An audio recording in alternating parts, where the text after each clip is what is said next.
মহান রব্বুল আলামিন দুইটা ইবাদতের মধ্যে সব ইবাদতগুলো এনেছেন।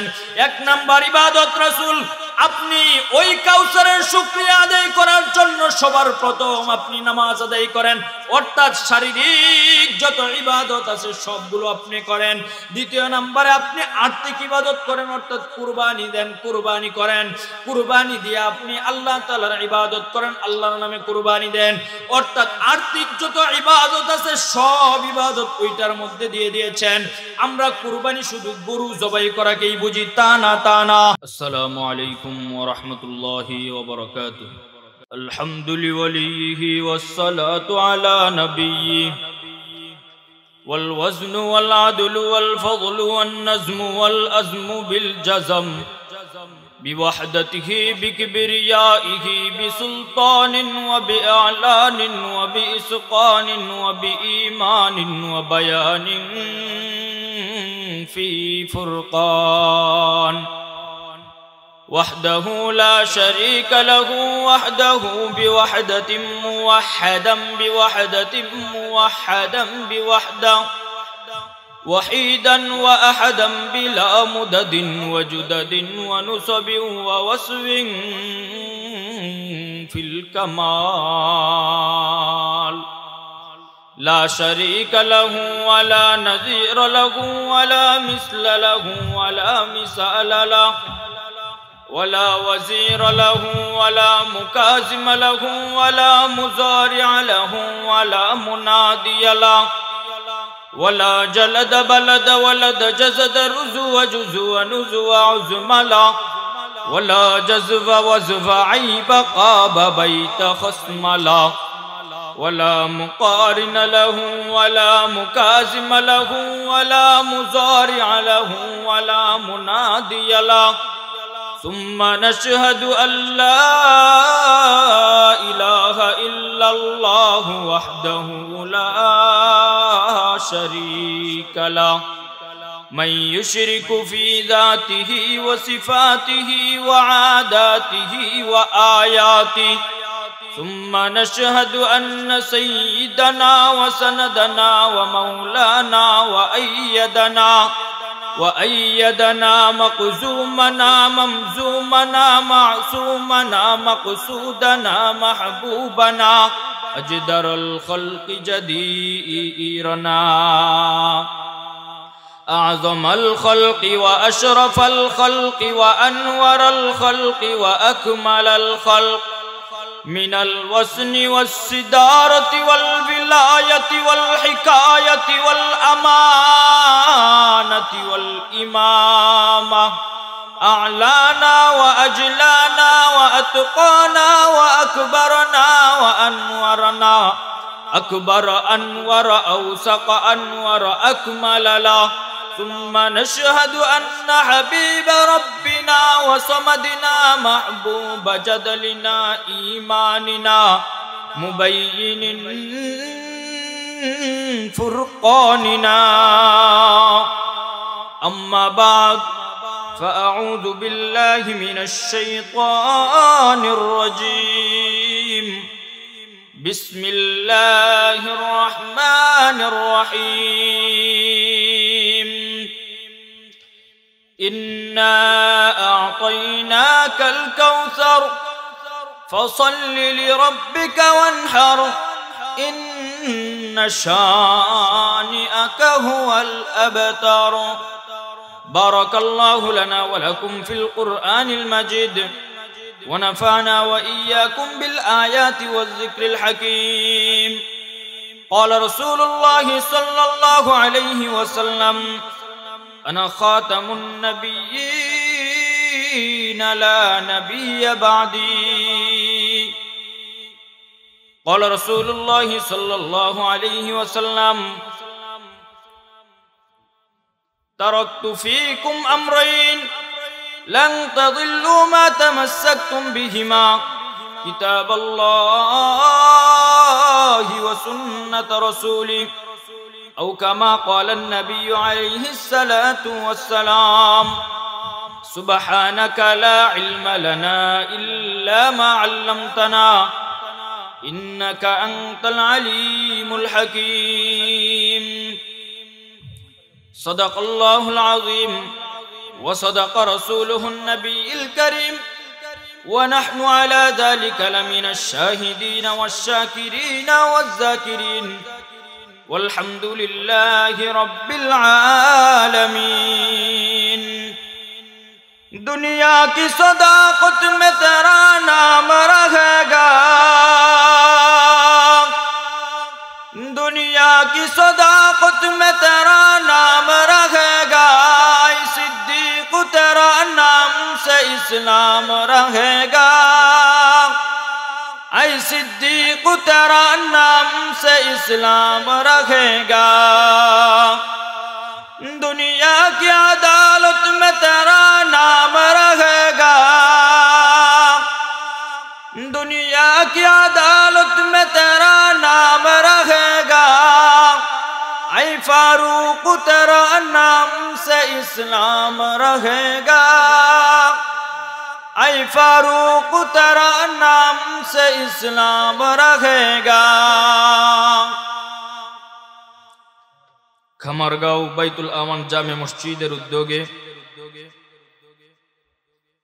চতুর্থ বার্ষিক ইসলামী মহাসম্মেলনের সম্মানিত শ্রদ্ধাভাজন সভাপতি, প্রধান অতিথি, আন্তর্জাতিক খ্যাতি সম্পন্ন মুফাসসিরে কুরআন, প্রবীণ আলেমে দ্বীন আল্লামা তানেক মুনওয়ার বারাকাল্লাহু ফি হায়াতি, বিশেষ অতিথি হিসাবে যিনি আগমন করবেন, রাস্তায় আছেন, সারা বাংলার আলোড়ন সৃষ্টিকারী, সুমধুর কণ্ঠের অধিকারী হযরত মাওলানা শরীফুজ্জামান রাজীবপুরী সাহেব এবং আমন্ত্রিত উলামায়ে কেরামগণ, আমার সম্মুখ সমাপিত আমার মাতার তাজতুল্য মুরব্বিয়ানে আযম, পর্দানিশীন পর্দার আড়ালের মা ও বোনেরা, যুবক ভাইয়েরা, মহান রব্বুল আলামিনের দরবারে লাখো কোটি শুকরিয়া যিনি আমাদেরকে এই কাজ কর্মের দিনের মধ্যে আল্লাহ তাআলা দ্বীনি মজলিসে আসার বসার তৌফিক দিয়েছেন। এই জন্য সকলেই অন্তরকুলে দিল প্রসারিত করে সমস্বরে আওয়াজ করে সকলেই শুকরিয়া আদায় করে বলি আলহামদুলিল্লাহ। দিনের মাহফিল ওইগুলো কাজকর্মের দিন, মানুষও কম আসে। যাই হোক, যারা এদিকে সেদিকে ঘোরাফেরা করতেছেন সকলে আইসা বসে যান। আল্লাহ তাআলা দিন টিকায় রাখবেন কোন দিন পর্যন্ত? কিয়ামত দিন পর্যন্ত। এবং ইসলামকে টিকায় রাখবেন কোন দিন পর্যন্ত? কিয়ামতের দিন পর্যন্ত।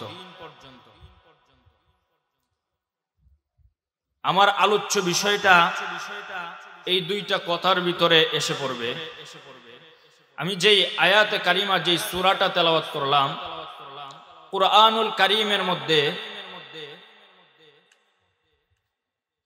সম্পূর্ণ 30 পারার মধ্যে 114 খানা সূরা রয়েছে। 112 খানা সূরার ভিন্ন তাফসীর, আর দুইটা সূরা আছে, এই দুইটা সূরার ভিন্ন তাফসীর। কেননা সূরা বাকারার মধ্যে দেখতে পারবেন বিভিন্ন তাফসীর, বিভিন্ন জায়গার বিভিন্ন ঘটনা এসেছে, কিন্তু নজর করে যদি দেখেন একটা জায়গার মধ্যে, দুইটা সূরার মধ্যে শুধু আল্লাহ তাআলার নামে, আল্লাহ তাআলার প্রশংসা গুণবাচক নাম দিয়া ভরপুর করে দিয়েছেন। আরেকটা নাম, আরেকটা সূরা রেখেছেন, ওই সূরার মধ্যে শুধুমাত্র তার হাবিবের নামে সূরা নাযিল করছেন, প্রশংসা গুণাবলী বাক্য দিয়ে ভরপুর করে দিয়েছেন। একটা হলো আল্লাহ তাআলার প্রশংসা দিয়ে ভরপুর করে দিয়েছেন, এটা হলো সূরা ইখলাস, সকলেই যেটা কুল হুয়াল্লাহ বলেছি। দ্বিতীয় নম্বরে আল্লাহ তাআলা বলেন, বন্ধু আমার নামে সূরা নাযিল করলাম, আমার গুণ দিয়া, আমার নাম দিয়া, তোমার নাম দিয়া, তোমার গুণ দিয়াও বন্ধু আমি সূরা নাযিল করলাম। ওই সূরার নাম হলো সূরা কাউসার, ইন্না আতাইনা বলে যেতেছে। এটা শানে নুজুল এবং প্রেক্ষাপট। আমরা আগে প্রথমে অর্থখানা বুঝি, তারপরে শানে নুজুল বুঝি। ইন্না আ'তাইনাকাল কাউসার ফাসাল্লি লিরাব্বিকা ওয়ানহার ইন্না শানিআকা হুয়াল আবতার। ইন্না আ'তাইনাকাল কাউসার বলিয়া কি বললেন? হাবিব আপনাকে আমি কাউসার দান করেছি, কাউসার দান করেছি। কাউসার জিনিসটা কেমন, কাউসারের ব্যাখ্যা কেমন? মা মানাল কাউসার, কাউসার কেমন জিনিস, কাউসার এটা কি? মুফাসসিরিনে কেরাম বলেন খৈরে কাসির, এটা অধিক মূল্যবান, অধিক বরকতময়, অধিক অর্থ এবং গুণাবলী বাক্য দিয়ে এটা ভরপুর করে দিয়েছি। কাউসারটা কেমন হতে পারে? মুফাসসিরিনে কেরাম বলেন কাউসারটা এমন, কাউসারটা যদি আপনি নজর করবেন, নজর করে দেখবেন কাউসারটা এমন হয়ে যাবে, দুধের চাইতে সাদা থাকবে, মধুর চাইতে মিষ্টি থাকবে, এবং কি খুশবু দেখবেন জান্নাতি খুশবু থেকেও বেশি ঘ্রাণ করতে থাকবে। হাবিব আপনাকে আমি কাউসার নাজিল করেছি। এই জন্য ওই আয়াতের প্রথম আয়াতের মধ্যে বললেন, এই সূরার প্রথম আয়াতের মধ্যে ইন্না আ'তাইনাকাল কাউসার, কাউসার নামক জিনিসটা দিয়ে সূরার নাম গঠন করেছি। যেহেতু এই আয়াতের সর্বশেষ নামটা কাউসার, এই জন্য আমি মহান রব্বুল আলামিন এই সূরার লাস্টের বাক্যটা দিয়া এই সূরার নামটা গঠন করে দিয়েছি কাউসার। সূরা কাউসারটা নাজিল করিয়া প্রথম আয়াতের মধ্যেই বললেন ইন্না আ'তাইনাকাল কাউসার, হাবিব আপনাকে কাউসার দান করেছি। কাউসারের পরে বললেন ফাসাল্লি লিরাব্বিকা ওয়ানহার, আপনাকে যে আমি মহান রব্বুল আলামিন কাউসার নাজিল করেছি, এই জন্য আপনি ওই কাউসারের বরকত নিতে গিয়া, কাউসার যে মূল্যবান জিনিস, ওই মূল্যবান জিনিস আপনাকে দিয়েছি, এই জন্য আপনি সবার প্রথম নামাজ আদায় করুন, শুকরিয়া আদায়ের জন্য নামাজ আদায় করুন।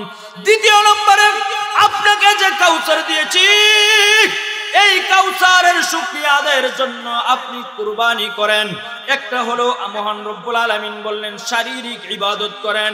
শারীরিক ইবাদত বলতে গেলে আপনি নামাজ পড়েন, রোজা রাখেন, শারীরিক নামাজের ভিতরে সবগুলা বুঝায় দিয়েছেন।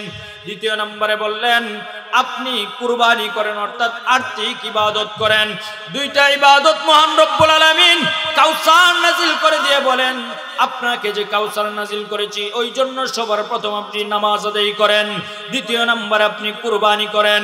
অর্থাৎ মহান রব্বুল আলামিন দুইটা ইবাদতের মধ্যে সব ইবাদত গুলো এনেছেন। এক নাম্বার ইবাদত রাসূল, আপনি ওই কাউসারের শুকরিয়া আদায় করার জন্য সবার প্রথম আপনি নামাজ আদায় করেন, অর্থাৎ শারীরিক যত ইবাদত আছে সবগুলো আপনি করেন। দ্বিতীয় নম্বরে আপনি আর্থিক ইবাদত করেন, অর্থাৎ কুরবানি দেন, কুরবানি করেন, কুরবানি দিয়ে আপনি আল্লাহ তাআলার ইবাদত করেন, আল্লাহর নামে কুরবানি দেন। অর্থাৎ আর্থিক যত ইবাদত আছে সব ইবাদত ওইটার মধ্যে দিয়ে দিয়েছেন। আমরা কুরবানি শুধু গরু জবাই করাকেই বুঝি, তা না, তা না। আপনি ইসলামের জন্য আপনার পকেট থেকে 1 টাকা দান করলেন, এটাও আপনার জন্য 1 টাকা কুরবানি হয়ে যায়। আপনি ইসলামের জন্য দিন প্রতিষ্ঠা করার জন্য আপনি যে অর্থ দেন, এটাও কুরবানি হয়ে যায়। এই জন্য মহান রব্বুল আলামিন কাউসার দিয়ে জানায়া দিলেন, ও দুনিয়ার মুসলমান ইমানদার শুনে রাখো, আমি তোমাকে আর্থিক ইবাদত করার কথা বলে দিলাম। আর্থিক ইবাদত করার পরে মহান রব্বুল আলামিন বললেন ইন্না শানিআকা হুয়াল আবতার। ও হাবিব আপনি শুনে রাখেন, যারা আপনাকে আজকে লেজ কাটা বলে, আবতার বলে, আটকুর বলে, আবতার যারা বলে, আটকুর যারা বলে, নির্বংশ যারা বলে, তারাই একদিন নির্বংশ হয়ে যাবে। তাদের নাম নিশানাও মানুষের মুখে থাকবে না, তাদের নাম ঘৃণার চোখে ব্যবহার করবে। দেখবেন আবু জাহেল তিনি একটা ব্যক্তির নাম ছিল, রাসূলের বিদ্বেষী সব সময় কাজ করত। কিন্তু আজকে যদি আপনাদের সন্তান হয়, নাতি পুতি হয়, 1 লক্ষ টাকা যদি একজন এমপি সাহেব আইসা বলে আপনার নাতিটা হয়েছে, আমি খুব খুশি হয়েছি, ওই জন্য আপনার বাড়িতে চলে এসেছি, আমার একটা রিকোয়েস্ট ছিল, আবদার ছিল, আপনি এমপি সাহেবের আবদার রাখতে গিয়া অতটুকু বলবেন আবদারটা কি। এমপি সাহেব যদি বলেন আমার আবদারটা হলো আপনার সন্তান বা আপনার নাতির নামটা আবু জাহেল রাখেন, আপনাকে 1 লক্ষ টাকা দেওয়া হবে। আপনি উত্তরটাই এমন ভাবে দিবেন, যেই ব্যক্তি জীবনভর আমার রাসূলের দুশমনী করেছে ওই ব্যক্তির নাম 1 লক্ষ কেন, আমাকে পৃথিবী যদি দেওয়া হয় তবু রাসূলের ওই বিদ্বেষী পূর্ণ নাম আবু জাহেল রাখতে পারবো না। এটা বুঝলাম। এখন ইন্না আতাইনা দিয়া যেটা বুঝাইলেন, রাসূল আপনাকে কাউসার দান করেছে, এর শানে নুজুলটা এখন বুঝি।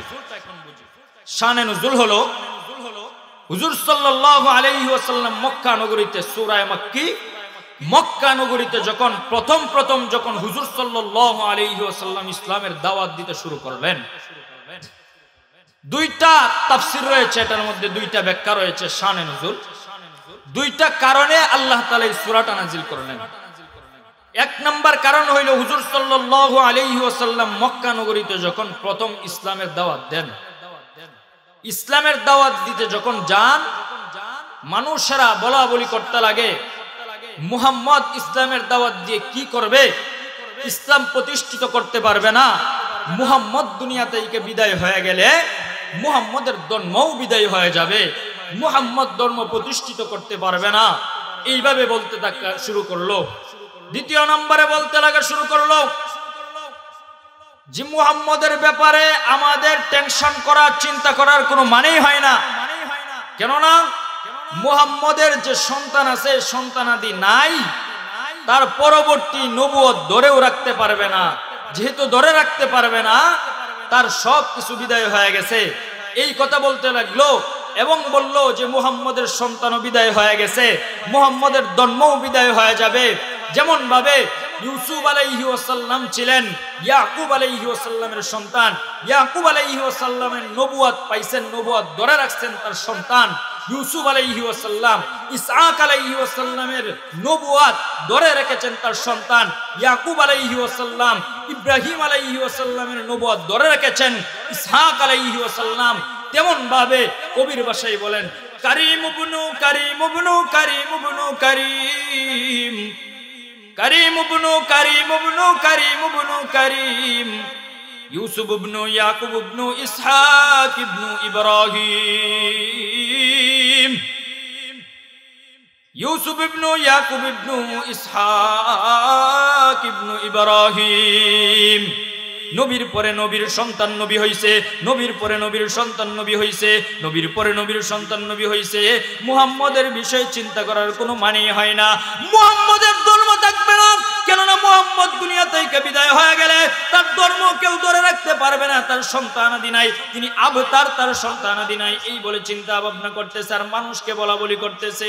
নবীজি এক ব্যথায় ব্যতীত হইলেন। 2য় নম্বরে বলতেছে নবীর সন্তান দুনিয়া থেকে বিদায় হয়ে গেছে, 1 বছরের সন্তান 1 বছরের চাইতে বেশি হয়েছে, 1 বছরের চাইতে বেশি সন্তান বয়স হয়েছে। ওই সন্তানটা যখন দুনিয়া থেকে বিদায় হয়ে গেল, দেখবেন সন্তানের যখন মোটামুটি 1-1.5 বছর বয়স হয়, বাবার কাছে কুলে ওঠার জন্য যায়, আর বাবা সন্তানকে দেখে আকৃষ্ট হয়, সন্তানের দিকে সব সময় নজর রাখে। বাবা যেই জায়গায় যায় না কেন, সন্তানের টেনশন এবং চিন্তাটা মাথায় রাখে, আমার সন্তান কি করতেছে, কোন হালতে আছে। এবং নবীজির সন্তান তো 1 বছর 1.5 বছর বয়সে দুনিয়া থেকে বিদায় হয়ে গেছে। এমন সময় হুজুর সাল্লাল্লাহু আলাইহি ওয়াসাল্লামের সন্তানকে মহান রব্বুল আলামিন দুনিয়া থেকে উঠায় নিয়ে গেছেন। আল্লাহ তাআলা সন্তান দিয়া মানুষকে পরীক্ষা করেন, সন্তান নিয়ে পরীক্ষা করেন। করেন, কাউকে আল্লাহ তাআলা মেয়ে সন্তান দিয়ে পরীক্ষা করেন, ছেলে না দিয়ে পরীক্ষা করেন, কাউকে মহান রব্বুল আলামিন ছেলে মেয়ে দুটোটা দিয়ে পরীক্ষা করেন, কাউকে আল্লাহ তাআলা কোনোটাই না দিয়ে পরীক্ষা করেন। পরীক্ষা করিয়া দেখেন ওই ব্যক্তিকে যে কোনোটাই দিলাম না, একটা দিলাম আর একটা দিলাম না, উভয়টাই দিলাম, আমার প্রতি কতটুকু শুকরিয়া আদায় করে মহান রব্বুল আলামিন পরীক্ষা করেন।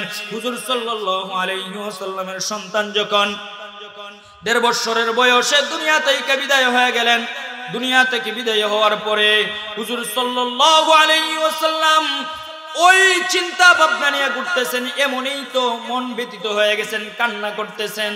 1.5 বছরের সন্তান বাবা বলে যখন ডাক দিত, বাবার দিকে দৌড়ায় আসতো। ওই সন্তান দুনিয়া থেকে বিদায় হয়ে গেছে। উতবা, শাইবা, আবু জাহেল, আস ইবনে ওয়াইল ওই কথা বলতেছেন, এখন আর তো কোনো পেট্টরেই না, মুহাম্মদের সন্তান দুনিয়া থেকে বিদায় হয়ে গেছে, আর জন্ম কেউ ধরে রাখতে পারবে না। মুহাম্মদ আবতার, লেজ কাটা। একজন ব্যক্তি যদি ল্যাংড়া থাকে, লুলা থাকে, ওই ব্যক্তিকে যদি লুলা বলিয়া গালি দেন, পৃথিবীর সব গালি দিলেও যতটুকু মন খারাপ করবে না, একজন লুলা ল্যাংড়া ব্যক্তিকে লুলা বলে এবং ল্যাংড়া বলে গালি দিয়ে যতটুকু ব্যথা পাবে, ব্যতীত হইবে একজন ব্যক্তি বারাটিয়া থাকে এক জায়গার মধ্যে, নিজের বাসস্থান থেকে অন্য জায়গায়, ওই ব্যক্তিকে যদি বাউল্যা বলে গালি দেন, বারাটিয়া বলে গালি দেন, ওই ব্যক্তি সমস্ত পৃথিবীর সব বকা দিলে যতটুকু ব্যথায় ব্যতীত না হবে, যতটুকু মন খারাপ না করবে, আপনি যে বাউল্যা বললেন এর চাইতে বেশি মন খারাপ করবে।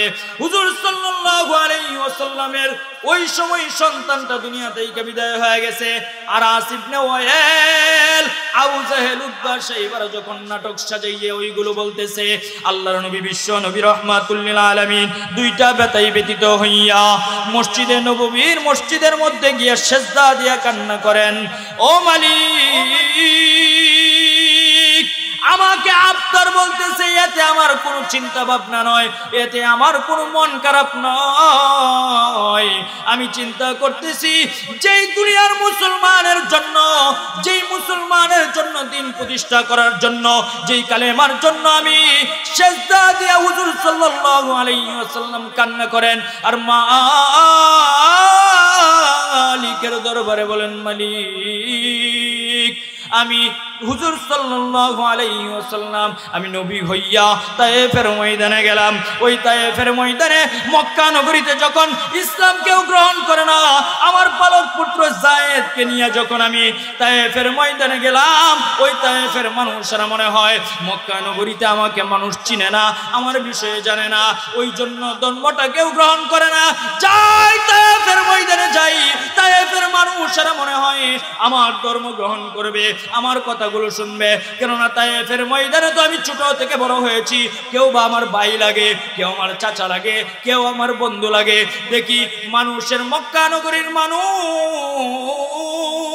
ধর্ম গ্রহণ নাও করতে পারে, কিন্তু তায়েফের ভাইয়েরা তো আমার কথা ফেলে দিবে না, চাচারা তো আমার কথা ফেলে দিবে না, বন্ধুরা তো আমার কথা ফেলে দিবে না।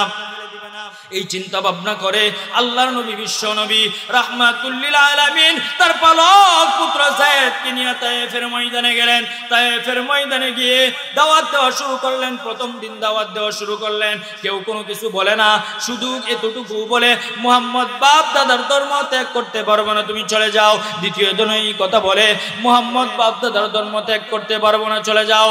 আল্লাহর নবী বিশ্ব নবী রাহমাতুল লিল আলামিন ডাক দিয়ে বলেন, মহান রব্বুল আলামিনের একত্ববাদের দাওয়াত আমাকে দিতেই হবে। না না না, আমার এখান থেকে চলে গেলে চলবে না। একত্ববাদের দাওয়াতটা যে মানুষের কাছে আমার পৌঁছাতে হবে, একত্ববাদের দাওয়াত পৌঁছাইতে গিয়ে আমার আপনার নবী বিশ্ব নবী রাহমাতুল লিল আলামিন একত্ববাদের দাওয়াতটা পৌঁছাইতে গিয়ে তায়েফের ময়দানে তার পালক পুত্র যায়েদকে নিয়ে যখন গেলেন, আর বন্ধুদের কাছে বলতেছেন লা ইলাহা ইল্লাল্লাহ মুহাম্মাদুর রাসূলুল্লাহ, ওই কালেমার ভিতরে এসে আল্লাহকে একত্ববাদে মানো, মূর্তির গোলামি ছেড়ে দাও, মূর্তির গোলামি ছেড়ে দিয়ে বাপ দাদার ধর্ম ছেড়ে দিয়ে তুমি একত্ববাদের ধর্মে আসো, আল্লাহকে মানো, আমাকে আল্লাহর প্রেরিত ধর্ম প্রেরিত একজন ব্যক্তি হিসাবে মানো, একজন মনোনীত রাসূল হিসাবে মানো। সকলে ওই কালেমার ছায়া তলে আসো। কেউ আর জন্মগ্রহণ করে না। শেষ পর্যন্ত আমার আপনার নবী বিশ্ব নবী রাহমাতুল লিল আলামিনকে ডাক দেয়া বলে, মুহাম্মদ আর যদি পরের দিন তুমি ইসলামের দাওয়াত দাও, একত্ববাদের দাওয়াত দাও, তুমি শুনে রাখো তোমার অবস্থা কিন্তু ভয়াবহ হয়ে যাবে, তুমি চলে যাও, চলে যাও। রাসূল সাল্লাল্লাহু আলাইহি ওয়াসাল্লাম চাচাকে লক্ষ্য করে বলেন, ভাইকে লক্ষ্য করে বলেন, ও চাচা যান, মহান রব্বুল আলামিন তার মনোনীত একজন বান্দা হিসাবে আমার প্রেরণ করেছে। কেননা আমি তো একজন অঞ্চলের জন্য নবী হিসাবে আসি নাই, কোন পয়গম্বরকে মহান রব্বুল আলামিন একটা অঞ্চলের জন্য নবী হিসেবে পাঠাইলেন, কোন পয়গম্বরকে মহান রব্বুল আলামিন একটা সিটির জন্য প্রেরণ করলেন, কোন পয়গম্বরকে মহান রব্বুল আলামিন একটা দেশের জন্য প্রেরণ করলেন, কোন পয়গম্বরকে মহান রব্বুল আলামিন একটা রাষ্ট্রের জন্য প্রেরণ করলেন, কোন পয়গম্বরকে মহান রব্বুল আলামিন কোন পয়গম্বরকে একটা এশিয়ার জন্য প্রেরণ করলেন। এমন ভাবে মহান রব্বুল আলামিন ডাক দিয়া বলেন, আমাকে তো সমগ্র বিশ্বের জন্য মহান রব্বুল আলামিন রাসূল হিসেবে প্রেরণ করেছেন, আমি একত্ববাদের দাওয়াত থেকে পিছপা হইতে পারবো না। আমার আপনার নবী বিশ্ব নবী রাহমাতুল লিল আলামিন ডাক দিয়া বলে, আমাকে যত আঘাত করতে পারো, আঘাত সহ্য করতে পারো, মহান রব্বুল আলামিন আমাকে যেই দায়িত্ব দিয়ে প্রেরণ করেছে, এই দায়িত্ব থেকে এক মুহূর্তের জন্য পিছপা হতে পারবো না। এই কথা যখন বলতেছেন, ও দুনিয়ার মুসলমান ইমানদার শুনে রাখেন, মহান রব্বুল আলামিন পরের দিন তার কথা অনুযায়ী দাওয়াত দেওয়া শুরু করলো।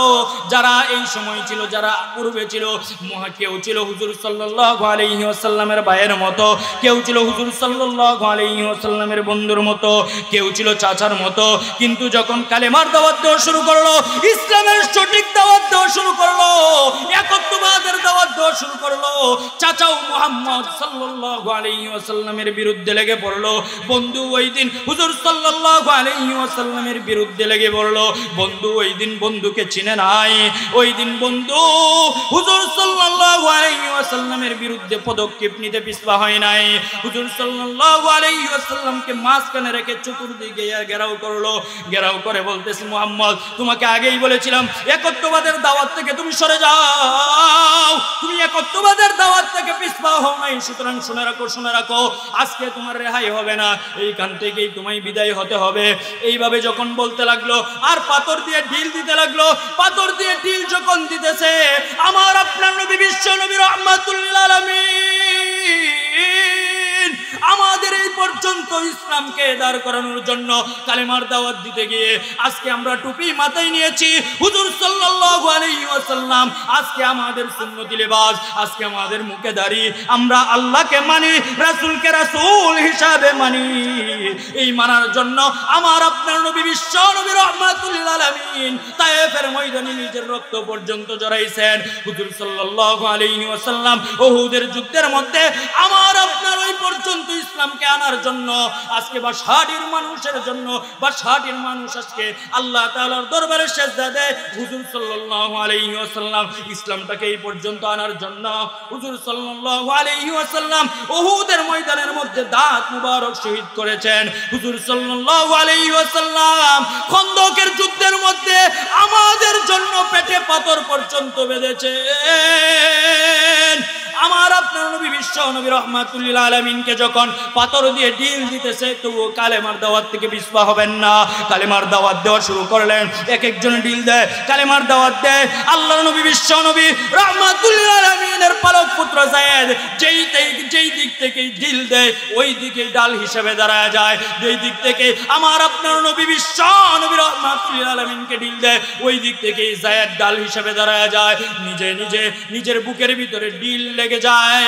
নবীজিকে বাঁচানোর জন্য ঢিল খাইতে খাইতে আমার আপনার নবী বিশ্ব নবী রাহমাতুল লিল আলামিনের সামনে যায়েদকে যখন লক্ষ্য করে, নবীকে লক্ষ্য করে যখন ঢিল দেয়, যায়েদ যখন সামনে দাঁড়ায় যায়, ওই সময় আমার আপনার নবীর উপরে ঢিল না লাগে, যায়েদের উপরে লাগে। যায়েদ ঢিল খাইতে খাইতে এক পর্যায়ে জমিনের মধ্যে যখন পড়ে গেল, জমিনের মধ্যে পড়ে যাইতে দেরি হয়ে গেল, ওই সময় আমার আপনার নবী বিশ্ব নবী রাহমাতুল লিল আলামিন দেখেন যায়েদ পড়ে গেছে জমিনের মধ্যে, লুটে পড়ে গেছে, অচেতন হয়ে গেছে, সায়েন্সলেস হয়ে গেছে। সময় আমার আপনার নবী বিশ্ব নবী রাহমাতুল লিল আলামিনকে লক্ষ্য করে যখন ডিল দিতেছে, ডিল দেওয়া শুরু করে দিল। ডিল দেওয়া শুরু করতে করতে এক পর্যায়ে নবীজির শরীর মুবারক দিয়ে রক্ত আসতেছে। যেই নবী আমাদের জন্য জীবন পর্যন্ত বিলীন করে দিতে চেয়েছে, কালেমার জন্য, ইসলামকে এই পর্যন্ত আনার জন্য সব কিছু ত্যাগ করেছে, ওই নবীজি ইসলামকে এই পর্যন্ত আনার জন্য মক্কা থেকে, জন্মভূমি থেকে মদিনায় হিজরত পর্যন্ত করেছেন। এই পর্যন্ত ইসলামকে আনার জন্য হুজুর সাল্লাল্লাহু আলাইহি ওয়াসাল্লাম আমাদের পর্যন্ত ইসলামকে আনার জন্য কত ত্যাগ আর কুরবানি করেছেন। দেখেন হুজুর সাল্লাল্লাহু আলাইহি ওয়াসাল্লাম যখন বুকের ভিতরে, পেটের ভিতরে, যখন পিঠের মধ্যে যখন পাথরের আঘাত খাইতেছে, নবীজির শরীর মুবারক দিয়া রক্ত বাহির হয়ে গেছে। যেই নবী আমাদের জন্য সব কিছু বিলীন করে দিয়েছেন, তার শরীর মুবারক দিয়া রক্ত বাহির হয়। কেমন ভাবে সম্ভব হয়? যার শরীরের গামকে আম্মা জানরা শিশি করে পরে রাখতো। কোনদিন আনন্দের দিন আসবে, কোনদিন খুশবুর দিন আসবে, কোনদিন আনন্দের দিন আসবে। যেই দিন আনন্দের দিন আসবে, যেই দিন উৎসবের দিন আসবে, ওই দিনের মধ্যে নবীজির গামটা খুশবু হিসাবে ব্যবহার করবে। যেই নবীজির শরীরের মধ্যে মাছি বসা হারাম হয়ে যায়, মশা বসা হারাম হয়ে যায়, প্রাণী বসা হারাম হয়ে যায়, ওই নবীজির শরীর মুবারক দিয়ে যখন রক্ত বাহির হয়ে যায়, যায়েদ যখন চেঞ্জলেস থেকে হুশ আসলো, হুশ আইসা দেখে নবীজির শরীর মুবারক থেকে রক্ত। আল্লাহ নবী বিশ্ব নবী রাহমাতুল লিল আলামিন ডাক দিয়া বলে, যায়েদ, তায়েফের মানুষেরা আমি নবীকে চিনে নাই, তায়েফের মানুষেরা আমি রাসূলকে চিনে নাই, সুতরাং আমার এক ফোঁটা রক্ত যদি তায়েফের জমিনে পড়ে যায়, আমি নবীজির অনুমতি দেওয়া লাগবে না, তায়েফের জমিন কম্পন শুরু হয়ে যাবে। তোমার পোশাকটা খুলে নাও, তোমার পাঞ্জাবি খুলে নাও।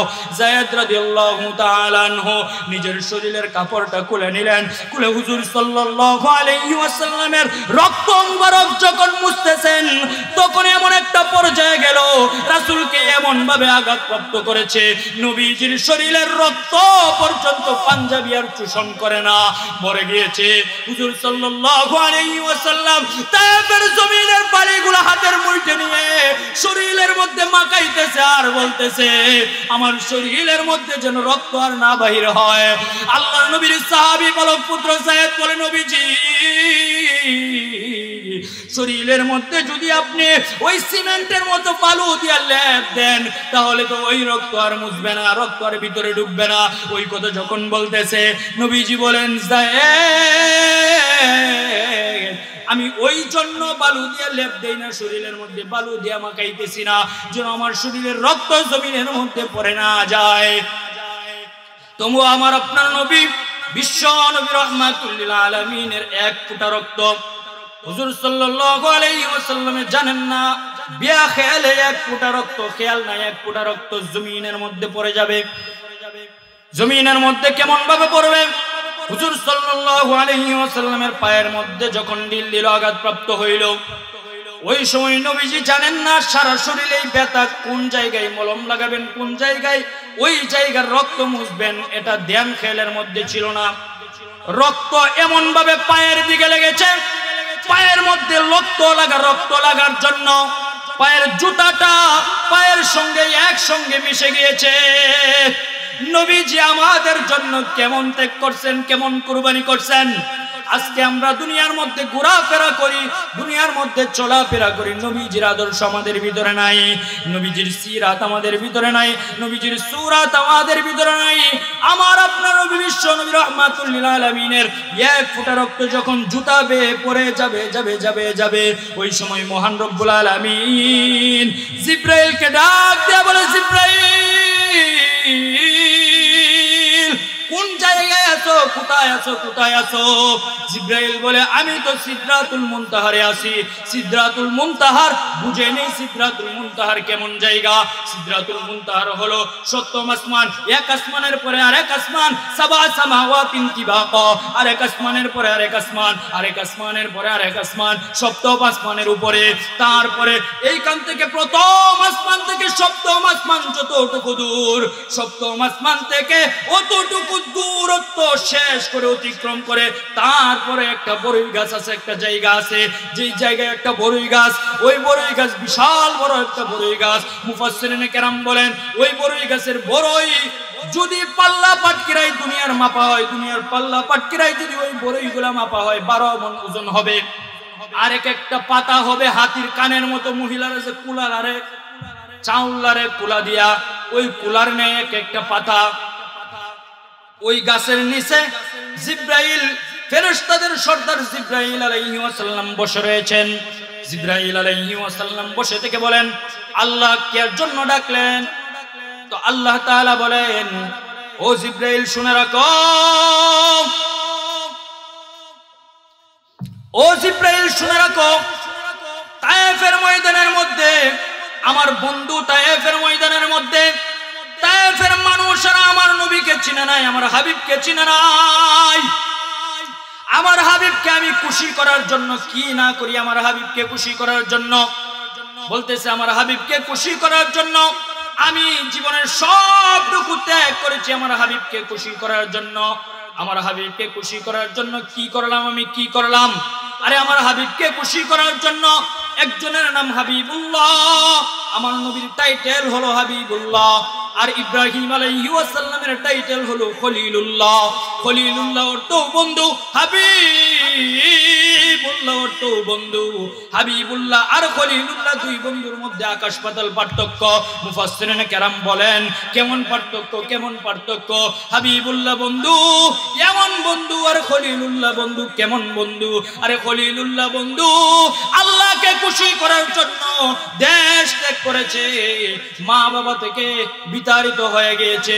খলিলুল্লাহ বন্ধু আল্লাহকে খুশি করার জন্য কখনো কখনো নির্যাতনের শিকার হয়েছে, নিজের মা বাবা আত্মীয় স্বজনের কাছ থেকে শিকার হয়েছে, নির্যাতনের শিকার হয়েছে। খলিলুল্লাহ বন্ধু আমাকে খুশি করার জন্য কখনো কখনো তার স্ত্রী আর সন্তানকে এমন ভাবে মরুভূমির মধ্যে রেখে এসেছে। এবং কি খলিলুল্লাহ বন্ধু আমাকে খুশি করার জন্য নিজের সন্তানের গলার মধ্যে ছুরি লাগাইছে। তারপরে আমি মহান রব্বুল আলামিন আমার ওই খলিলুল্লাহ টাইটেলটা আমি ইব্রাহিম আলাইহিস সালামকে দিয়ে দিয়েছি, যিনি আমাকে খুশি করার জন্য কখনো কখনো দেশ ত্যাগ করেছেন, যিনি আমাকে খুশি করার জন্য কখনো কখনো নিজের মা বাবা আত্মীয় স্বজনের কাছে এবং কি নিজের নিকটতম আত্মীয়র কাছে শিকার হয়েছেন, নির্যাতনের শিকার হয়েছেন। কখনো কখনো তিনি আমাকে খুশি করার জন্য আর খলিলুল্লাহ টাইটেলটা নেওয়ার জন্য কখনো কখনো তিনি হিজরত করেছেন, কখনো কখনো নির্যাতনের শিকার হয়েছেন, কখনো কখনো তার সন্তানকে এবং স্ত্রীকে তিনি মরুভূমির মধ্যে রেখে এসেছেন।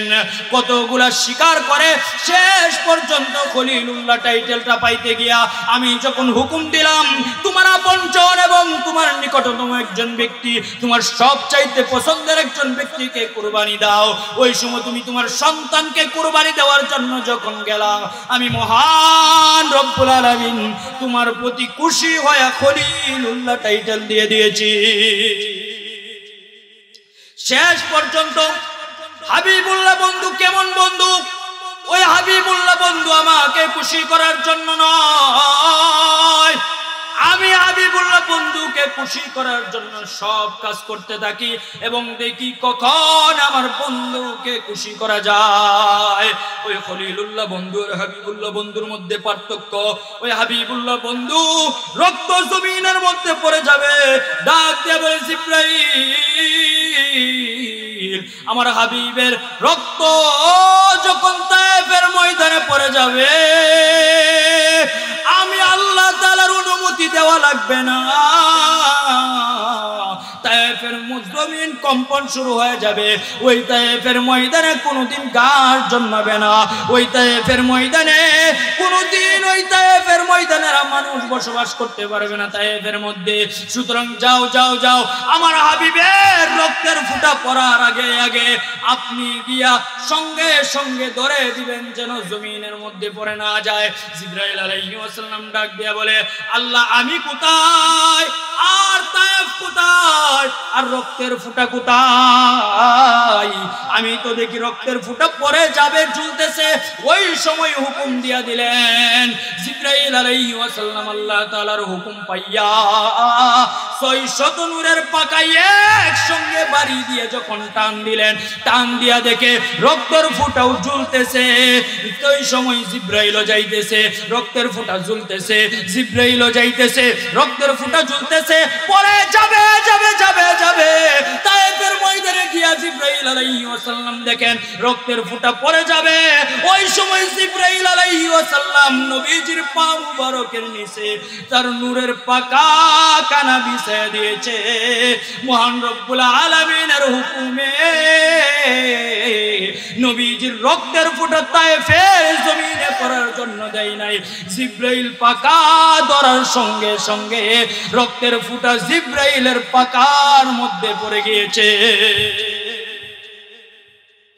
ওই সময় যখন জিবরাইল আলাইহিস সালাম রক্তের ফুটা ধরলেন, জিবরাইল আলাইহিস সালাম আল্লাহ তাআলাকে বলেন, মহান রব্বুল আলামিন আমার এমন কোন জায়গা নয় 600 নূরের পাকা। জিবরাইল আলাইহিস সালাম বলেন, আমি যদি এইভাবে আমার ডানাগুলো প্রশস্ত করি মাশরিক থেকে মাগরিব পর্যন্ত, অর্থাৎ পৃথিবীর এক কর্নার থেকে আরেক কর্নার পর্যন্ত আমার পাকাগুলো যায়, এমন ভাবে একবার যদি প্রশস্ত করি, আর আমি জিবরাইল আলাইহিস সালাম যদি একবার আমার ডানাগুলোকে উপরে নিয়ে আবার ওইভাবে বাড়ি দেই, সঙ্গে সঙ্গে 12,000 কিলোমিটার রাস্তা, 12,000 মাইল দূর পর্যন্ত আমি একবারই দিয়ে যাইতে পারি। এখন বুঝেন জিবরাইলের শক্তি কেমন, জিবরাইলের পাকার শক্তিটা কেমন। জিবরাইল আলাইহিস সালাম এত শক্তি থাকার পরেও মহান রব্বুল আলামিনকে ডাক দিয়ে বলে, মালিক আপনি শুনে রাখেন, শুনে রাখেন, আমি এত শক্তি, আমার এত শক্তি থাকার পরেও আপনি যখন হুকুম দিয়েছেন, হুকুম দেওয়ার সাথে সাথে আমি গিয়েছি। আমার 600 নূরের পাকা এমন কোন রুম্বা নয় যেই রুম্বা দিয়ে আমার গাম জ্বরে নাই, আমার গাম বাইর হয় নাই। তখন সঙ্গে সঙ্গে মহান রব্বুল আলামিন ডাক দিয়ে বলে, জিবরাইল তোমার কয় জায়গায় এমন হয়েছে যে শরীরের প্রত্যেকটা রুম্বা দিয়া, তোমার প্রত্যেকটা রুম্বা দিয়ে গাম বাহির হয়েছে, এমন কয়টা জায়গা? হুজুর সাল্লাল্লাহু আলাইহি ওয়াসাল্লাম নারে তাকবীর, নারে তাকবীর। শরীফুজ্জামান রাজীবপুরী সাহেবের আগমন, শরীফুজ্জামান রাজীবপুরী সাহেবের আগমন। আজকের মাহফিলের পক্ষ থেকে যেই কথা বলতেছি, হুজুর 12টায়, রাত 12টায় বয়ান করবেন, বিশ্রাম নেবেন ইনশাআল্লাহ। হুজুর চলে এসেছে, আপনারা খুশি না বেজার? হুজুরকে আনতে গেলে যে একটা কষ্ট হয়। এখন আমাকে পরশুদিন একজন ব্যক্তি বলতেছেন, শরীফুজ্জামান রাজীবপুরী সাহেব হুজুরের ডেট পাওয়া যাবে? আমি বলছি কি এর জন্য? একটা মাহফিল করার নিয়ম। আমি কইছি এখন পাওয়া তো সম্ভব না, হুজুরের প্রতিদিন 3টা 4টা, কালকেও হুজুর 3টা না 4টা প্রোগ্রাম করছেন, দিনেরটা সহ। পরে বললো, দেখেন 60,000 টাকা দেওয়া হবে একটা মাহফিলের জন্য, শুধু 60,000 টাকা হুজুরের মর্জি মাফিক। দিনে প্রোগ্রাম করলে দিনেই হবে, রাত্রে বললে রাত্রেই হবে, যে কোনো টাইম। আমি বললাম এখন তো সিরিয়াল পাওয়া খুব কঠিন ব্যাপার, দুর্লভ ব্যাপার। এবং কি এখানে উমর ফারুক ভাই আছেন, উমর ফারুক ভাই বলছেন যে একজন ব্যক্তি ফরিদপুরে নেন হুজুরকে, কয়েকজন আলেমকে নেন, এর মধ্যে প্রতি বছর শরীফুজ্জামান রাজীবপুরী সাহেব হুজুরকেও নেন। ওই জায়গার মধ্যে রাজীবপুরী সাহেব হুজুরকে 1 লাখ টাকা দেন প্রতি বছর এই মাহফিলে নিয়ে। আমরা পাইছি যে এটা আনন্দ, খুশির ব্যাপার। যাই হোক, হুজুর আসবেন সময় মতো, আমরা অপেক্ষা করি ইনশাআল্লাহ। 11টা, রাত 12টার সময় হুজুর আসবেন মঞ্চে। যেই কথা বলতেছিলাম, আমার আপনার নবী বিশ্ব নবী রাহমাতুল লিল আলামিন যখন এইভাবে রক্তের ফোঁটা বলতেছে, আমার আপনার নবী বিশ্ব নবী রাহমাতুল লিল আলামিন এইভাবে রক্তের ফোঁটা ধরার পরে জিবরাইল আলাইহিস সালামকে যখন প্রশ্ন করলেন, জিবরাইল আলাইহিস সালামকে প্রশ্ন করার পরে জিবরাইল আলাইহিস সালাম বললেন, রুম্বা দিয়ে আমার রক্তের গামের ফোঁটা বাহির হয় না। তিনটা জায়গা। কোন তিনটা জায়গা? বলতেছে এমন তিনটা জায়গা। এই তিনটা জায়গা হলো, এক জায়গা হলো তায়েফের ময়দান, রক্তের ফোঁটা যখন ঝুলতেছে পড়ে যাবে, এমন সময় পৃথিবীর এমন কোন জায়গা নয় যেই জায়গা দিয়ে আমার গাম বাহির হয় নাই, আমার শরীরের এমন কোন রুম্বা নয় যেই রুম্বা দিয়ে গাম বাহির হয় নাই। 2 নাম্বার জায়গাটা হলো ইউসুফ আলাইহিস সালামকে যখন তার 10 ভাই কুয়ার মধ্যে নিক্ষেপ করবে, এমন সময় কুয়ার মধ্যে যখন নিক্ষেপ করে ফেলে দিয়েছে উলঙ্গ করে যখন ফেলে দিয়েছে, ফেলে দেওয়ার পরে উলঙ্গ অবস্থায় ওই সময় যখন পড়তেছে কুয়ার মধ্যে ফেলে দিয়েছে, পরে যাবে তলার মধ্যে, ওই সময় বলতেছে জিব্রাইল আলাইহিস সালামকে, জিব্রাইল আমার পয়গম্বর ইউসুফ আলাইহিস সালামকে তার 10 ভাই শত্রুগিরি করিয়া কুয়ার ভিতরে ফেলে দিয়েছে, যাও কুয়ার তলদেশে পড়ার আগে তোমার রহমতের পাকা বিছায়া দাও, রহমতের পাকার উপরে তুমি তোমার ওই ব্যক্তিটাকে, আমার মনোনীত ইউসুফ আলাইহিস সালামকে ধরে রাখো।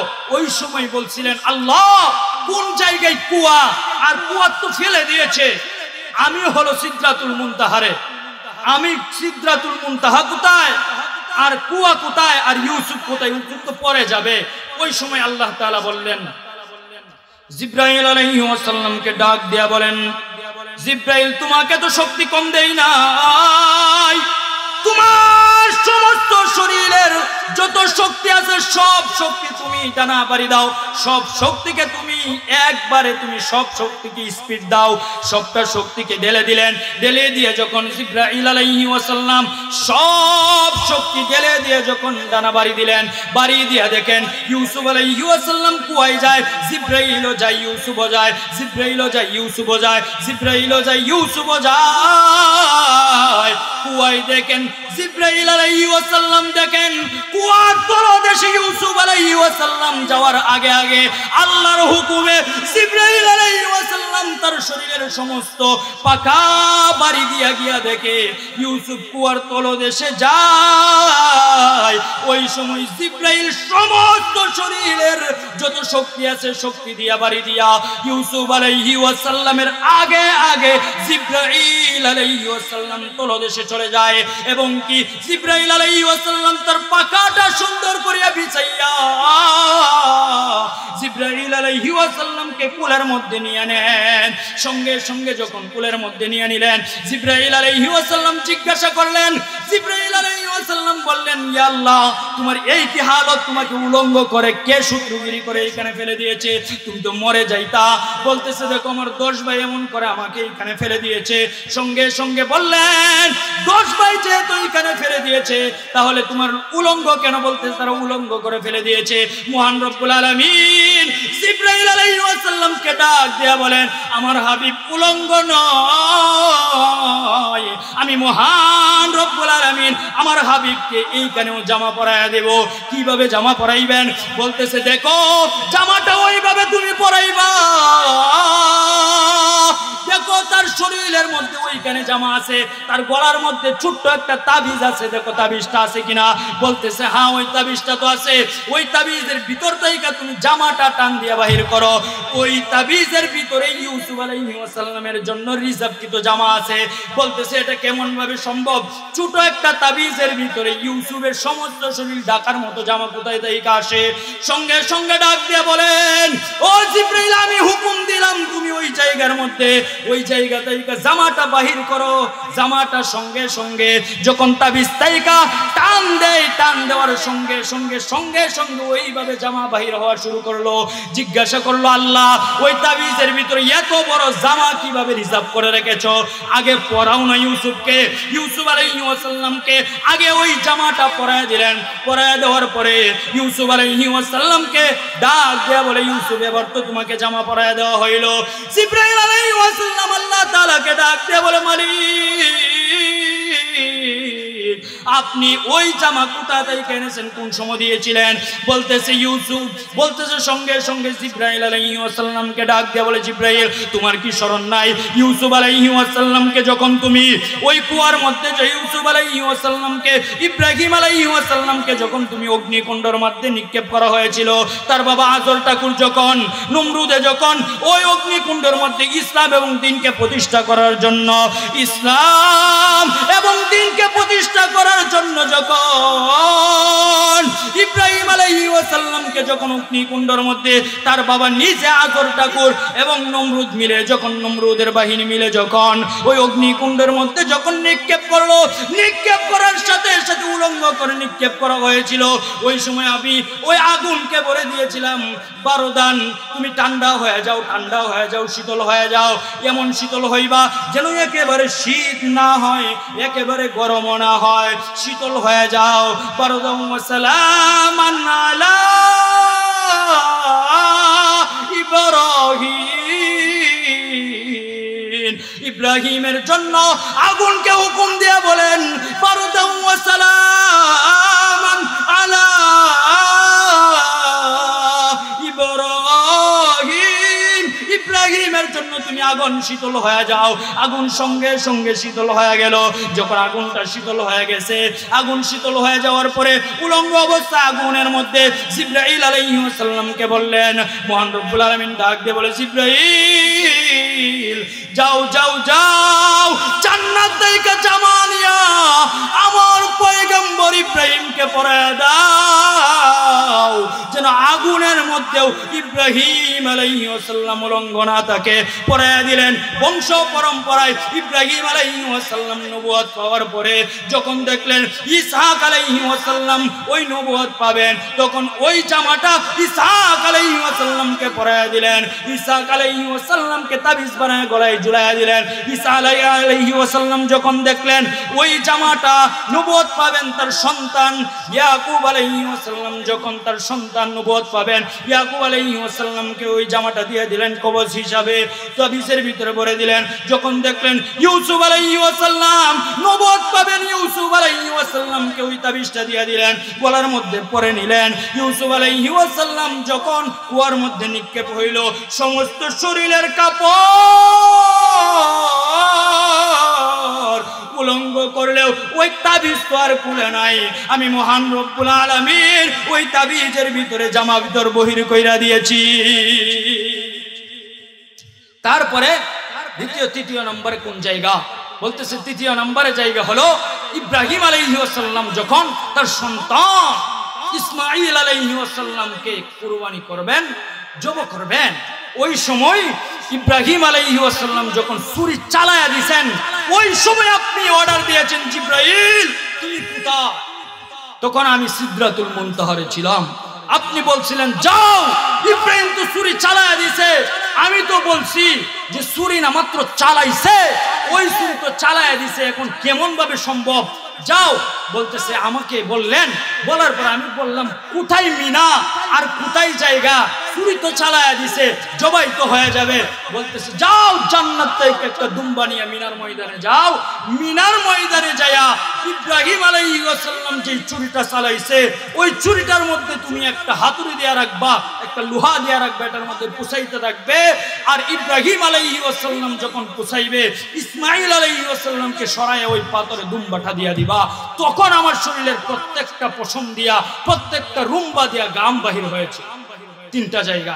যেই কথা বলতেছিলাম, আমার আপনার নবী সেজদায় পড়ে গিয়া ওই কান্না কানতেছেন, সেজদায় পড়ে গিয়া বলতেছেন, সেজদায় পড়ে গিয়া বলতেছেন যে নবীজি আল্লাহ তাআলার কাছে বলতেছেন, যে উম্মতের জন্য আমি এত ত্যাগ করলাম, কুরবানি করলাম, আমি যদি দুনিয়া থেকে বিদায় হয়ে যাই তাহলে ওই ধর্মও বিদায় হয়ে যাবে। আমি যদি দুনিয়া থেকে উঠে যাই তাহলে আমার ধর্মটা নাকি থাকবে না। আমাকে আত্মার বলতেছে আমার নাকি লেজ কাটা, আমি দুনিয়া থেকে বিদায় হয়ে গেলে সব কিছু বিদায় হয়ে যাবে। ওই সময় হুজুর সাল্লাল্লাহু আলাইহি ওয়াসাল্লাম এইভাবে যখন সেজদায় পড়ে কান্না করেন, আমার আপনার নবী বিশ্ব নবী রাহমাতুল লিল আলামিন সেজদায় পড়ে যখন ওইভাবে কান্না করেন, মুফাসসিরিনে কেরাম বলেন আমার আপনার নবী বিশ্ব নবী রাহমাতুল লিল আলামিন ওই দিন যেই সেজদা দিয়েছিলেন, ওই দিন সেজদা দিয়ে এমন কান্না কেঁদেছিলেন, মুফাসসিরিনে কেরাম বলেন নবীজির চোখ দিয়া পানির বদৌলতে রক্ত চলে এসেছে, রক্ত টলমল করতেছে চোখগুলা। আর আমার আপনার নবী বিশ্ব নবী রাহমাতুল লিল আলামিন ওই সেজদা এমন ভাবে দিয়েছিলেন, মুখের চেহারা লাল টুকটুকা, চেহারার মধ্যে রক্ত এসে গিয়েছে, সুন্দর চেহারার ভিতরে রক্ত চলে এসেছে। মহান রব্বুল আলামিন জিবরাইলকে ডাক দিয়ে বলে, জিবরাইল যাও, আমার হাবিবকে গিয়া বলে দাও আমার হাবিবকে আমি মহান রব্বুল আলামিন হাদিয়া দিয়া পাঠাইলাম। কি হাদিয়া দিয়া পাঠাইবেন? তখন মহান রব্বুল আলামিন সূরা কাউসারটাকে রিজার্ভ করিয়া আল্লাহ তাআলা মহান রব্বুল আলামিনের কাছে জিবরাইলের মাধ্যমে পাঠায়া দিলেন। জিবরাইল আলাইহিস সালাম মহান রব্বুল আলামিনের ওই গিফট নিয়ে বন্ধুকে গিফট দিবে, ওই গিফট নিয়ে গেলেন, গিয়া বলেন নবীজি মাথাটা তুলে নেন, মাথাটা তুলে নেন। মহান রব্বুল আলামিন আপনার ওই সিজদা থেকে সহ্য করতে পারে না, যান যান আপনি মাথাটা তুলে নেন। মহান রব্বুল আলামিন আপনার জন্য গিফট হিসেবে হাদিয়া হিসেবে সূরা কাউসার নাজিল করে দিয়েছে। কাউসার নাজিল যখন করলেন, ওই কাউসার নাজিল করার পরে বললেন কাউসারের ব্যাখ্যা কি? যখন কাউসার নাজিল করে দিলেন হুজুর সাল্লাল্লাহু আলাইহি ওয়াসাল্লাম খুশি হয়ে গেলেন। খুশি হয়ে বললেন কাউসারের ব্যাখ্যা কি? কাউসারের ব্যাখ্যা হলো কোন মুফাসসির বলেন কাউসারের ব্যাখ্যা 16টা হয়ে রয়েছে, 16টা। কোন মুফাসসির বলেন কোন কিতাবের মধ্যে কাউসারের ব্যাখ্যা 32টা বলেছেন, কোন কিতাবে কাউসারের ব্যাখ্যা বলেছেন, কোন কিতাবে 34টা বলেছেন, কোন মুফাসসির কোন তাফসীরের কিতাবে কাউসারের ব্যাখ্যা বলেছেন 42টা। আমি বলতেছি কয়েকটা কাউসারের ব্যাখ্যা বলবো। কয়েকটা কাউসারের ব্যাখ্যার মধ্যে 1 নম্বর হলো রাসূল আপনি কেন চিন্তা করেন, আপনাকে তো আমি কাউসার দান করেছি। কাউসার কেমন দেখেন, আপনি বলছেন আপনাকে তারা আবদার বলতেছে। আজকে নজর করে দেখেন লক্ষ টাকা দিলেও তাদের নাম কেউ রাখতে চায় না, তাদের নাম কেউ স্মরণ রাখে না। কয়জন ব্যক্তি জানে তাদের নাম? কেডা? আস ইবনে ওয়াইল। কয়জন জানে আস ইবনে ওয়াইল কে, কোন ব্যক্তি? কতজন জানে কে ওই আবু জাহেল, কে উতবা সাইবা, তার ঘটনা কি কতজন জানে? কিন্তু নবীজির সিরাত এবং সুরাত কে না জানে? এই জন্য বলে দিলেন যে হ্যাঁ, এটার ব্যাখ্যা 1 নম্বর ব্যাখ্যা হলো আমার আপনার নবী বিশ্ব নবী রহমাতুল্লাহ আলামিনকে যখন পাঠিয়ে দিলেন কাউসার দিয়া পাঠানোর পরে বলতেছে নবীজি আপনি কেন চিন্তা করেন, আসমান থাকবে যতদিন, আপনার নাম পৃথিবীতে থাকবে ততদিন, আপনার নাম পৃথিবীতে থাকবে যতদিন, আসমান থাকবে ততদিন। কেমন ভাবে? আজকে নজর করে দেখেন নবীজি, আপনি নজর করে দেখেন ইন্না আ'তাইনাকাল কাউসার ফাসাল্লি লিরাব্বিকা ওয়ানহার ইন্না শানিআকা হুয়াল আবতার। যারা আপনাকে আবতার বলে গালি দিত, যারা আপনাকে নির্বংশ বলে গালি দিত, স্পষ্ট ভাষায় শুনে রাখেন তারা আবতার হয়ে যাবে, তারা লেজ কাটা হয়ে যাবে, তাদের কোনো বংশ থাকবে না, তাদের নাম নিশানাও থাকবে না। সুতরাং জানিয়ে নেন, শুনে নেন, যারা আপনাকে আবতার বলতো তারাই আবতার হয়ে যাবে, তারাই নির্বংশ হয়ে যাবে, তাদের বংশের কোনো অস্তিত্ব থাকবে না। কেমন ভাবে? আজকে দেখেন হুজুর সাল্লাল্লাহু আলাইহি ওয়াসাল্লামের সন্তান দুনিয়া থেকে বিদায় হয়ে গেছে। রাসূল সাল্লাল্লাহু আলাইহি ওয়াসাল্লাম বলেন আমার সন্তান বিদায় হয়ে গেছে, আমার সন্তান তো নাই, তাহলে কি আমার নবুয়ত, ওই নবুয়ত যে আছে, ওই নবুয়তের ধারক বাহক হিসাবে আমার ইসলামটাকে কিয়ামত পর্যন্ত কে ধরে রাখবে? মহান রব্বুল আলামিন বলেন এর জিম্মাদারি আমি নিয়ে নিয়েছি। সুতরাং এটাই বলে কেন হয় নাই, আপনাকে আপনার সন্তান দিয়ে আপনাকে একটা ঘুষ থেকে, একটা প্রোপাগান্ডা থেকে আমি আরজায়া দিয়েছি, একটা প্রোপাগান্ডা থেকে আপনাকে মুক্ত করেছি। আপনার সন্তান দেওয়া মানে তারা আরবের মধ্যে যেন আবতার না বলতে পারে, নির্বংশ না বলতে পারে, এই জন্য আপনাকে আমি মহান রব্বুল আলামিন সন্তান দিয়েছিলাম। দ্বিতীয় নম্বরে আমি মহান রব্বুল আলামিন সন্তান আপনার কাছ থেকে নিয়ে নিয়েছি। এর জন্য নিছি জানেননি? আপনার সন্তান আমি মহান রব্বুল আলামিন এই জন্য নিয়ে নিয়েছি, কেননা আপনার সন্তান যদি দুনিয়ার মধ্যে থাকে তাহলে তারা বলবে যে বনি ইসরাইলের জামানায় ইব্রাহিম আলাইহিস সালামের সন্তান ইসহাক আলাইহিস সালাম নবুয়ত পেয়েছে, সন্তান হিসেবে নবুয়ত পেয়েছে। ইসহাক আলাইহিস সালামের সন্তান ইয়াকুব আলাইহিস সালাম সন্তান হয়েছে, উপযুক্ত হয়েছে, নবুয়ত পেয়েছে। কেননা তারপরে ইয়াকুব আলাইহিস সালামের সন্তান ইউসুফ আলাইহিস সালাম সময় হয়েছে, নবুয়ত পেয়েছে। সুতরাং আপনার সন্তান যদি হয় তাহলে ওই আয়াতের ব্যাখ্যাও ঠিক থাকবে না, ওই আয়াতের অর্থও ঠিক থাকবে না, তরজমা ঠিক থাকবে না। মা কানা মুহাম্মাদুন আবা আহাদিম মির রিজাল ওয়ালাকিন রাসূলুল্লাহি ওয়া খাতামান নবিয়্যিন। ওই আয়াতের ব্যাখ্যা ঠিক থাকবে না। আপনি আখির নবী, আপনি আখির নবীর যে ওজন, ওই ওজন ঠিক থাকবে না। সুতরাং আপনাকে তো সারা বিশ্বের জন্য পয়গম্বর হিসাবে বানানো হয়েছে। সুতরাং আপনার সন্তান যদি 40 বছর বয়স হয়ে যায়, 40 বছর বয়স হয়ে যাওয়ার পরে আপনার সন্তানকে যদি নবুয়ত না দেওয়া হয়, তাহলে তারা আবার বলতে থাকবে নবীজির সন্তান উপযুক্ত বয়স হয়েছে, বনি ইসরাইলের জামানায় নবীর পুত্র নবী হয়েছে, কারীম ইবনু কারীম ইবনু কারীম ইবনু কারীম, ইউসুফ ইবনু ইয়াকুব ইবনু ইসহাক ইবনু ইব্রাহিম, নবীর সন্তান নবী হয়েছে, নবীর সন্তান নবী হয়েছে, নবীর সন্তান নবী হয়েছে। সুতরাং শুনিয়া না, নবীর সন্তান নবী হয়েছে। ঠিক তেমনি ভাবে বলা হয়েছে নবীর সন্তান নবী হয়েছে। তাহলে আপনার সন্তানকে যদি আমি না নিয়ে নেই, তাহলে আপনার শেষ নবী আখির নবীর ওজন এবং মাপকাঠি ঠিক থাকে না। ওই জন্য আমি নিয়ে নিয়েছি। দ্বিতীয় নম্বরের কথা হলো, স্পষ্টভাবে শুনে রাখেন, কাউসারের প্রথম নম্বর ব্যাখ্যা, নবীজি আপনাকে তো আমি পুরুষ কোনো সন্তান দেই নাই, আপনাকে পুরুষ কোনো সন্তান দেব না। মা কানা মুহাম্মাদুন আবা আহাদিম মির রিজালিকুম ওয়ালাকিন রাসূলুল্লাহি ওয়া খাতামান নবিয়্যিন। নবীজি আপনাকে পুরুষ কোনো সন্তান আমি দেই নাই, দেব না। এখন বলতে পারেন নবীজির যে 4 জন সন্তান ছিল, ছেলে সন্তান, তারা কি পুরুষ নন? বলতেছে হ্যাঁ, তারা পুরুষ, তারা পুরুষ। কিন্তু তারা পুরুষ কেমন ভাবে? বলতেছে তারা পুরুষ এমন, তারা পুরুষ হয় নাই। কেননা আমরা জানি আমাদের জীবন 4টা ভাগে বিভক্ত। 1 নম্বর ভাগ হলো, আমরা শিশুকে শিশুকাল বলি, শিশু অবস্থায় শিশুকাল বলি, তারপরে কিশোরকাল বলি, তারপরে যৌবনকাল বলি, তারপরে বৃদ্ধকাল বলি। এমন ভাবে আরবিতেও আছে সবগুন সবিয়ুন শাবুন শাইখুন, 4টা কাল। সুতরাং 4টা কালের মধ্যে শিশুকালকে পুরুষকাল বলে না, এবং কি যৌবনকালকে পুরুষকাল বলে না, শিশুকালকে পুরুষকাল বলে না, কিশোরকালকে পুরুষকাল বলে না, পুরুষকাল বলে না, যৌবনকালকে পুরুষকাল বলে। এবং কি ওই যৌবনকালের পরে যে কালটা হয় বৃদ্ধকাল, এটাকেও পুরুষকাল বলে।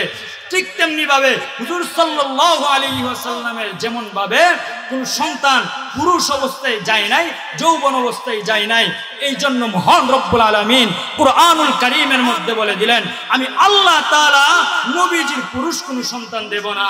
এটাই বললেন যে পুরুষ কোন সন্তান দিবেন না। Presents by Kuakata media centre. হক্কানি আলেমদের নিত্য নতুন ভিডিও পেতে আমাদের চ্যানেলটি সাবস্ক্রাইব করুন। কুয়াকাটা মিডিয়া সেন্টার, ইসলামিক বিনোদনের বিশ্বস্ত সঙ্গী।